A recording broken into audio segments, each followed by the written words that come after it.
Temperatures are now so high that everything else has to shelter. The desert now belongs to the Earth's greatest solar specialist, the Saharan silver ant. At midday, when the sun is at its fiercest, they emerge to look for creatures killed by the scorching heat.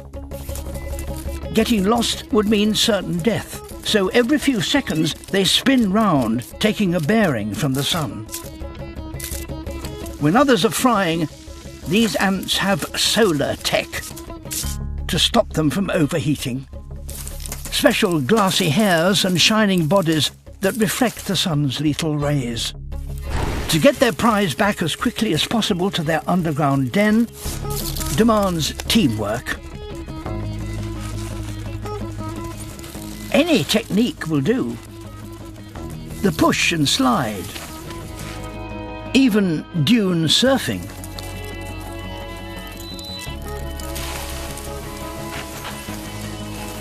Some are already collapsing in the heat. Now the heat whips up violent gusts of hot desert air. For an ant, these are hurricanes.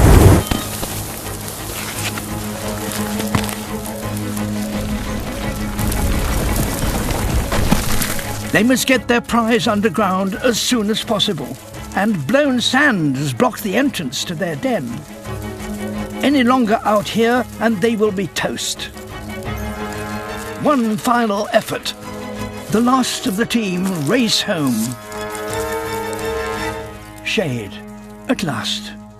Much of the land on our planet could become as scorched and lifeless as this if we allow our activities to continue to change the atmosphere.